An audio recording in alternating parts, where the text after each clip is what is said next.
أكبر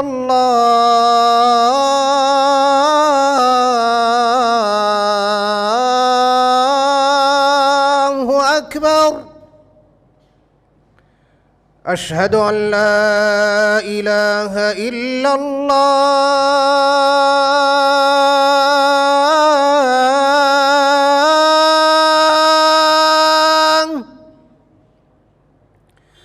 أشهد أن لا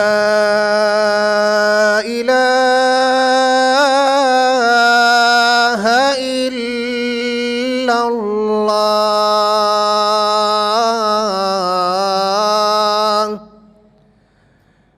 أشهد أن محمدًا رسول الله.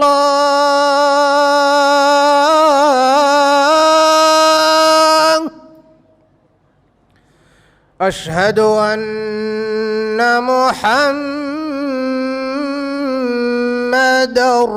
رسول الله.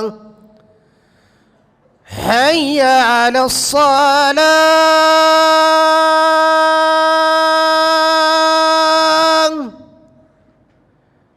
حي على الصلاة.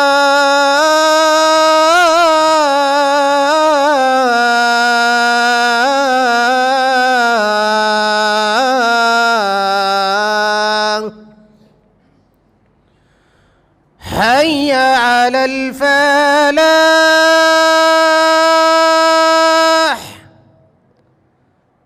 حي على الفلاح.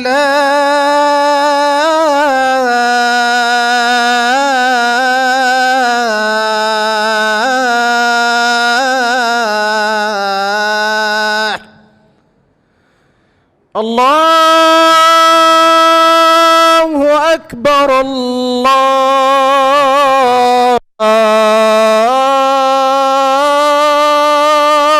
أكبر. لا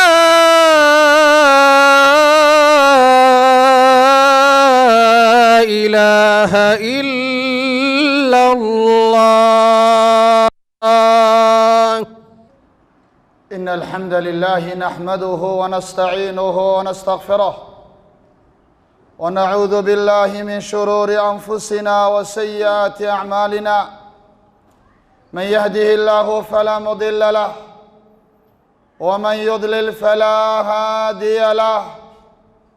وأشهد أن لا إله إلا الله وحده لا شريك له. وأشهد أن محمدًا عبده ورسوله. يا أيها الذين آمنوا اتقوا الله حق تقاته ولا تموتن إلا وأنتم مسلمون. يا أيها الناس اتقوا ربكم الذي خلقكم من نفس واحدة وخلق منها زوجها وبث منهما رجالا كثيرا ونساء. واتقوا الله الذي تساءلون به والأرحام إن الله كان عليكم رقيبا. يا أيها الذين آمنوا اتقوا الله وقولوا قولا سديدا يصلح لكم أعمالكم ويغفر لكم ذنوبكم. ومن يطع الله ورسوله فقد فاز فوزا عظيما. أما بعد، فإن أحسن الكلام كلام الله، وخير الهدي هدي محمد صلى الله عليه وسلم، وشر الأمور محدثاتها، وكل محدثة بدعة، وكل بدعة ضلالة، وكل ضلالة في النار. ثم ما بعد، فيا عباد الله، walaalayaal, ilaahay subxaanahu wa tacaala wuxuu inoo jideeyey oo addoomihiisa uu u sharciyeeyey shuruuc, waxaanuu ilaahay ka reebay inay ka gudbaan oo ay ka tallaabaan. allah wuxuu yidhi subxaanah: tilka xuduudullah falaa tactaduuha. taasi waa xuduudii ilaahay, ha ka gudbina oo ha ka tallaabina ayuu rabbi yidhi subxaanahu wa tacaala. وقال تعالى في آية أخرى: tilka xuduud ullah falaa taqrabuuha taasi waa xuduuddii alleh ha u dhowaanina oo ha ku dhicina buu rabbi yidhi subxaanah ilaahay wuxuu u ballan qaaday cidda adeecda abaalmarin iyo sharaf iyo karaamo wuxuu ilaahay subxaanahu wa tacaala ugu goodiyey cidda caasida ciqaab adduun iyo ciqaab aakhira labadaba faqaala subxaanah tilka xuduud ullah waman yutic illaha warasuulahu yudkhilhu janaatin tajri min taxtiha alanhaar khaalidiina fiiha wadalika alfawz alcadiim waman yacsi illaha warasuulah wayatacadda xuduudah yudkhilhu naaran khaalidan fiiha walahu cadaabun muhiin ilaahay wuxuu yidhi subxaanah taasi waa ilaahay xuduuddiisii iyo shareecadii ilaahay waa awaamirtii alleh iyo wuxuu alle idiin diiday ciddii alle ku adeecda iyo rasuulkiisa ee amarkooda fulisa ilaahay wuxuu gelinayaa janno ay webiyaal hoos durdurayaan waana liibaanta weyn buu ilaahay yidhi ciddii ku caasida alle iyo rasuul ee ka gudubta xuduudda alla u dhigay ka tallowda ilaahay wuxuu u ballan qaaday naar iyo cadaab wax duleeya subxaanahu wa tacaala sidaa daraaddeed macaasidu way kala duwan tahay xagga xumida iyo foolxumida xagga dembiga iyo ciqaabka way ku kala duwan tahay macaasida waxaa ka mid ah mid xadgudub ku ah nafta mid xadgudub ku ah maalka mid xadgudub ku ah amniga iyo xasiloonnida mid xadgudub ku ah midnimada muslimiinta iyo isku duubnidooda nafta ta xadgudubka kuwii waata qofku uu qudh iyo ruux muslima uu jaro dulmi iyo xadgudubna uu ku gooyo ilaahay baa qur-aanka ku yidhi faman qatala mu'mina mutacamida fajazaؤuhu jahannam waman yaqtul mu'mina mutacamida fajazaؤuhu jahannam waxaa kaloo ilahay yihi subxaanaه wa tacaala yaa ayuha aladiina aamanuu kutiba calaykum اlqisaasu fi اlqatla allah wuxuu yidhi qofkii qof mu'mina dila waman yaqtul mu'mina mutacamida isagoo u badrheerhaya u kasaaya wuxuu doonaba ha ugu marmarsoodee isagoo u badrheerhaya dila oo dilka camdigu waa maxay dilka camdigu waa inuu ruuxa muslimka ah uu ula badrheedho aalad iyo qalab wax dila toorey seef waran xabad wixii wax dilaya inuu ula badrheedho ku dhufashashadeedana oo inuu ku dhuftana inuu ugu talagalay hada yusamaa camd kaasaa dil badrheedha la yidhahdaa dilka kamaa iyo qaladku waxa weeye dilka qofku waxaan waxba dilin amaba wax dilo laakiin isaga aanuu ku wadin maalan isagoo ugaadh tooganaya ayaa qof muslimii hormaray xabaddii oo soo dhacday ayuu ruux muslimii hormaray dabeedna way ku dhacday ama xabaddii buu ugaadha la waayo oo meel kale qof taagan ayay doonatay qasdigiisu mabuu ahaynba inuu ruux waxyeelo inuu iska dhaaf dilo ee inuu xataa waxyeelo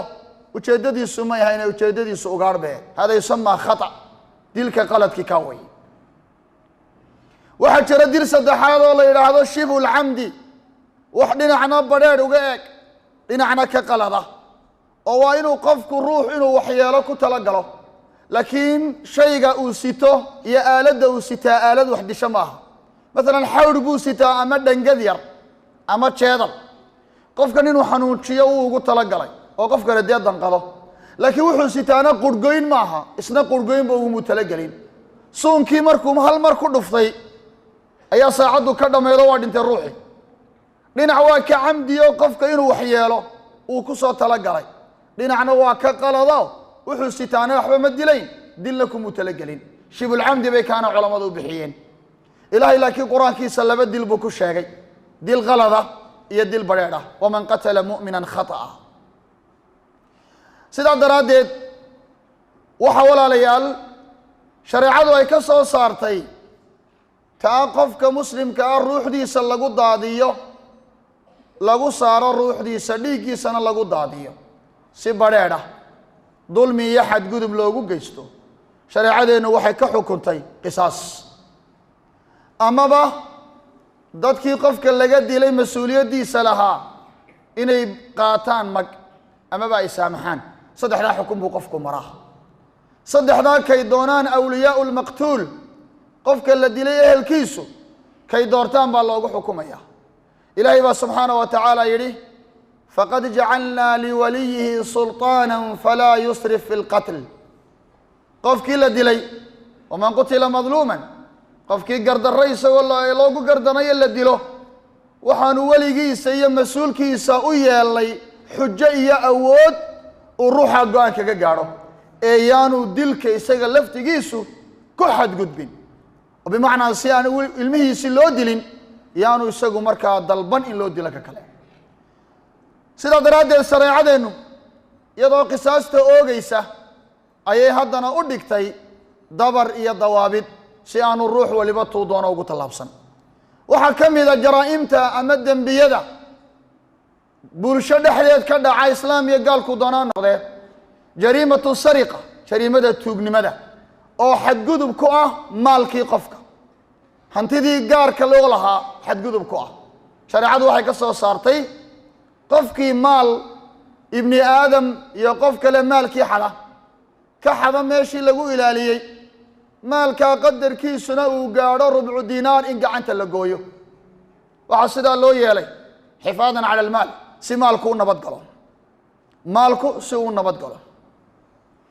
waxaa ka mid a cuquubaadka qaar ku xadgudub ku ah, ama dembiyada waxaa ka mid a qaar xadgudub ku ah cirdiga iyo sharafta qofka. waa zinadii.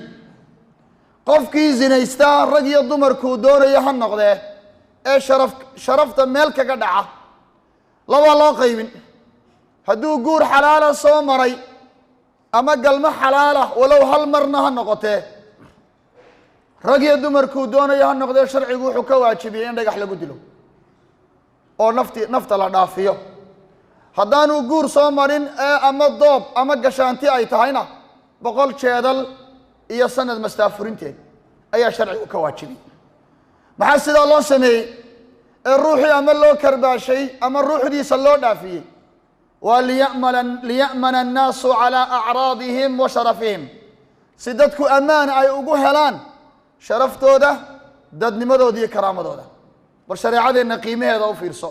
waa diin mutakaamila, liannaha diinun samaawi anzalaha allahu xakaman bayna cibaadih. ilaahay baa wuxuu u soo dejiyey dadka iyo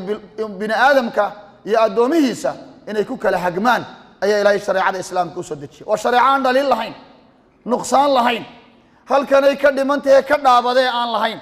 halkanaa ku ziyaado ahee ka go aan lahayn. maxaa yeelay ilaahay baa xukumay,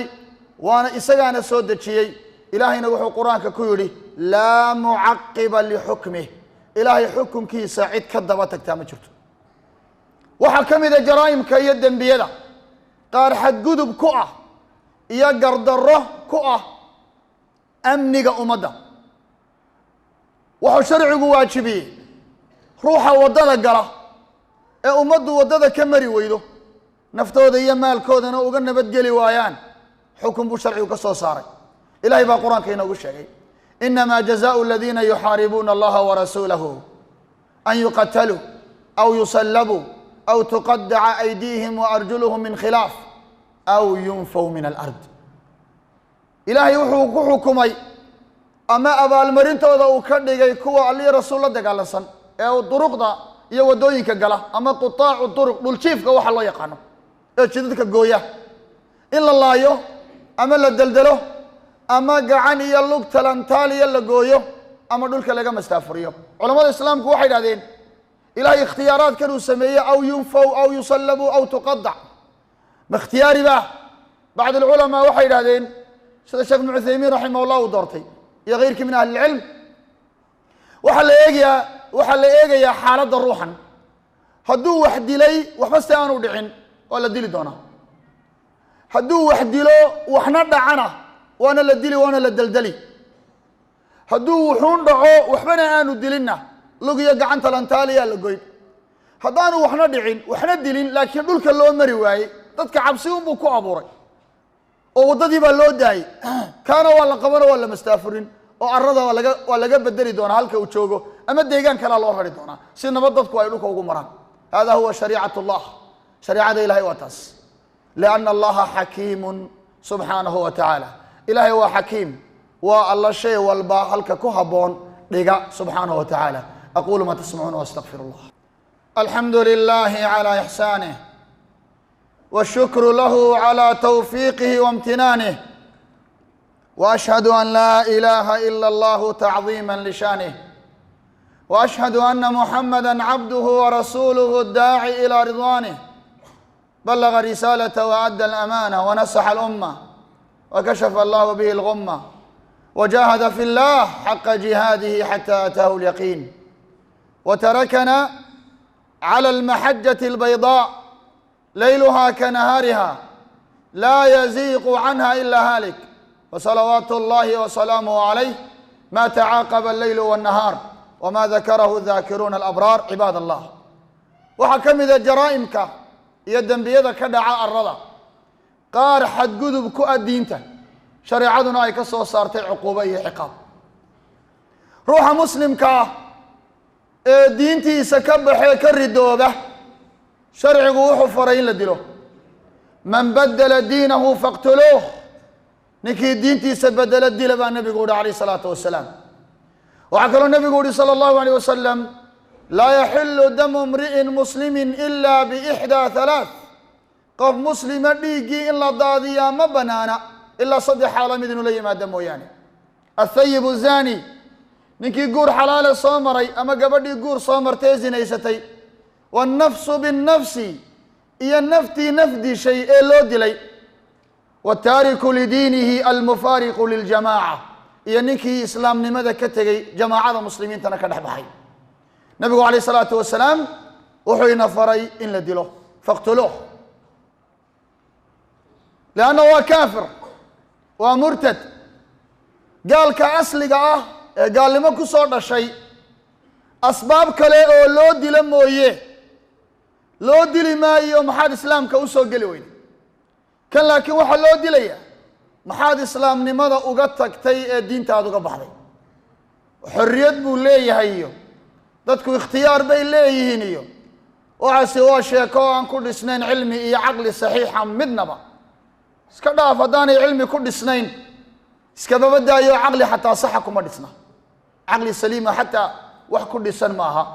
oo waxa weeye siday culammadu uga hadleen hadalka odhanaya qofku xorriyad buu diinta u leeyahay culimada qaarna kutub bay ka alifeen kutubahana aad bay ugu qoran tahay halkana meelaan kaga hadallo waqtigeedii yacna waxa weye uma hayno wey laakiin waa iga tilmaan un waxaa ka mid ah jaraa'imka iyo dembiyada yacna dhaca ee arlada ka dhaca mid xadgudub ku ah midnimada ummadda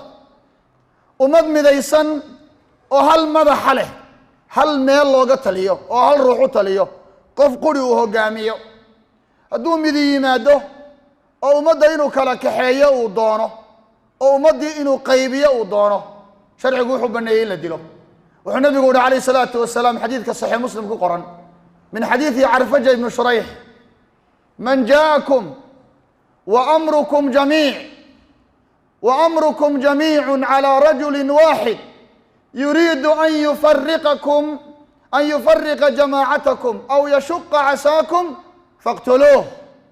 ninkii idin yimaada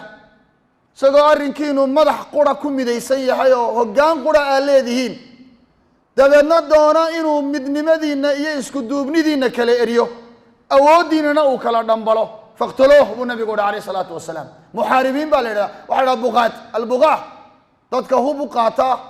dadka muslimiinta iyo madaxdooda waxaa sharcigu baneeyey inuu madaxweynuhu amar ku bixiyo in lala dagaalamo lala diriro waxaasoo dhan waxaa loo baneeyey nafaha iyo arwaaxda waxaa loo jaraya masaalix ka waaweyn ayaa lagu xaqiijinaya midnimada ummaddu waa maslaxad weyn diinta in la ilaaliyaa waa maslaxad weyn ruuxa dadnimada iyo sharafta muslimka in la ilaaliyaa waa maslaxad weyn maalkiisa in loo ilaaliyaa waa maslaxad weyn naftiisa in loo ilaaliyana waa maslaxad weyn intaasiba qiimaha ay leeyihiin daraaddeed ayaa dhigeedii laga dhigay ciqaabkaa waxa laga dhigay yacnaa waxa weeye dil iyo ruuxdii in la jaro oo qofka qudhiisi la gooyo maxaa yeelay nabadgelyada ku jirta iyo badbaadada ummadda ilaahay baa inoo sheegay walakum fi lqisaasi xayaa xuduudda ilaahay inaad oogtaan oo qisaasta oogtaan nolol baa idinku jirta buu rabbi yidhi subxaana wa tacaala idinkaa ku kala badbaadaya ruuxa marka gacanta la gooyo ee uu waxdo isaga waa u dan oo dembigii baa laga dahiray waa marka labaadee gacantiisa labaad buu ilaashanaya bulshadii waa u dan oo maalkoodii baa u nabadgelaya kuwii kale waa u dan ee ficilkan samaynayay oo way ku cibro qaadanayaan xumihiina way ka hadhayaan dhammaan ciqaabaadka kalena halkaasumaad marinaysaa marka maslaxad weyn baa ku jirta ruuxa ilaahay shareecada fahamsiiyaana fawaa'idka ku jira waa garan karaa allah iyo rasuul sala allahu calayhi wasalam cuquubaadka iyo xuduudda ay dhigeen faa'iidooyinka ku jira wuu garan karaya walaalayaal xuduudda la oogay iyo qisaastii shalay la oogay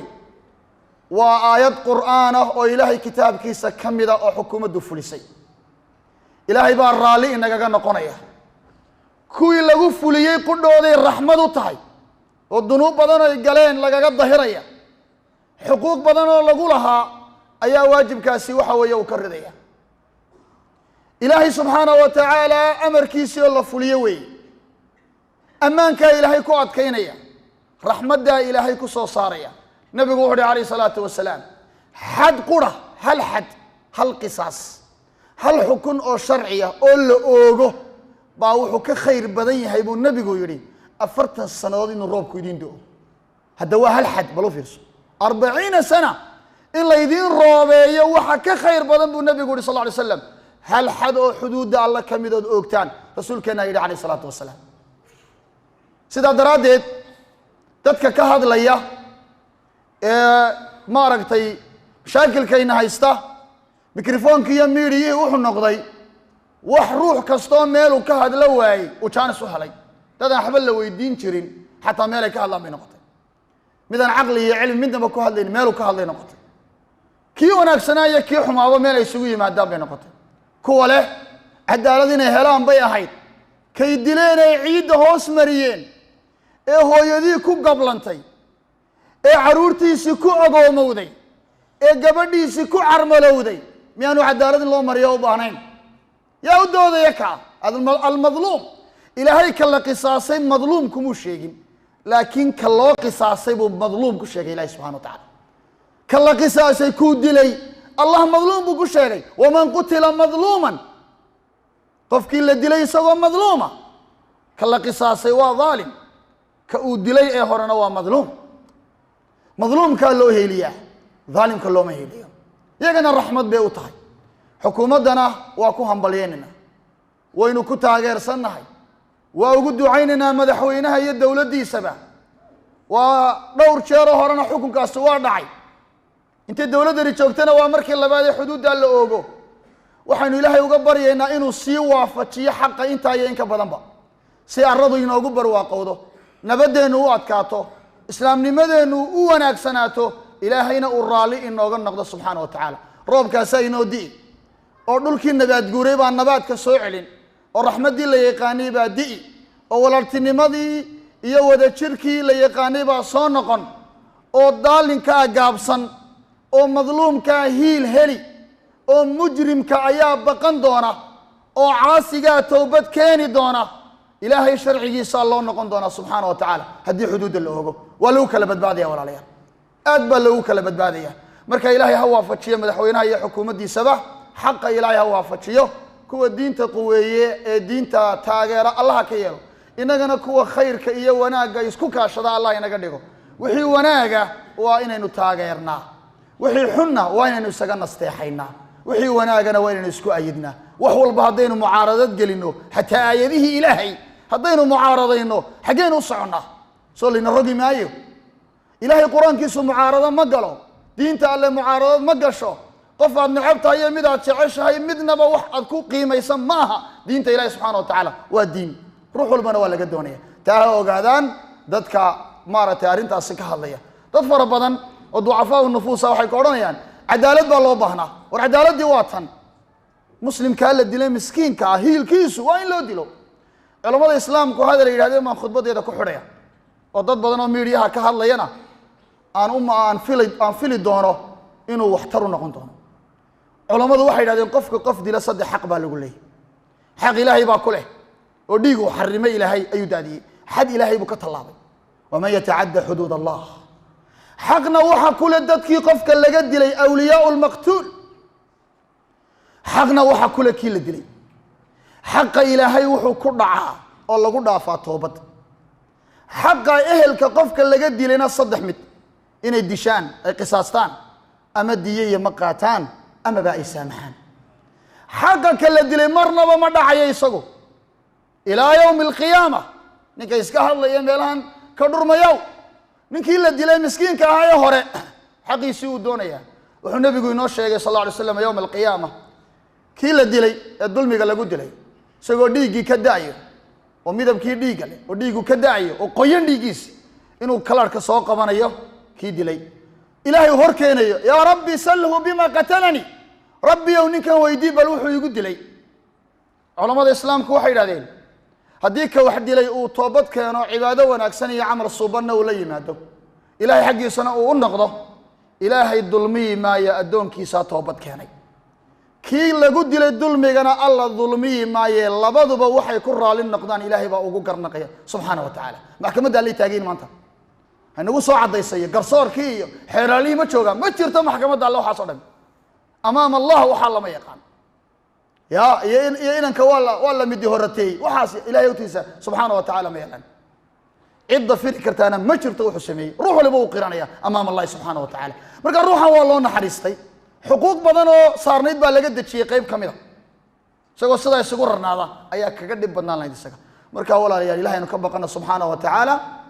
rabbina aan ka cabsana jala fii culaah ilahay waxaynu ka baryaynaa inuu dowladnimada iyo dadnimada iyo damiirka iyo diinta iyo dalkaba ilahay inoo hagaajiyo allahuma aslixna waaslix nisaa'ana washabaabana washuyuukhana warijaalana wanisaa'ana ya da aljalaali wاlإikraam اللهم احفظنا واحفظ بلادنا اللهم احفظنا واحفظ رجالنا اللهم احفظنا واحفظ نساءنا وشبابنا وشيوخنا اللهم احفظنا واحفظ رئيسنا ووزراءنا وجيوشنا يا رب العالمين اللهم وفقهم لما تحبه وترضاه يا ذا الجلال والإكرام اللهم وفق ولي أمرنا بتوفيقك وأيده بتأييدك وهيئ له بطانة صالحة التي تدله على الخير وتعينه عليه اللهم اجعله رحمة على شعبه واجعله سيفا شهيرا على أعدائك يا ذا الجلال والإكرام اللهم أعز الإسلام والمسلمين وأذل الشرك والمشركين دمر اللهم أعداءك أعداء الدين يا رب العالمين اللهم ألف بين قلوبنا واجمع كلمتنا واحقن دماءنا ودماء المسلمين يا ذا الجلال والإكرام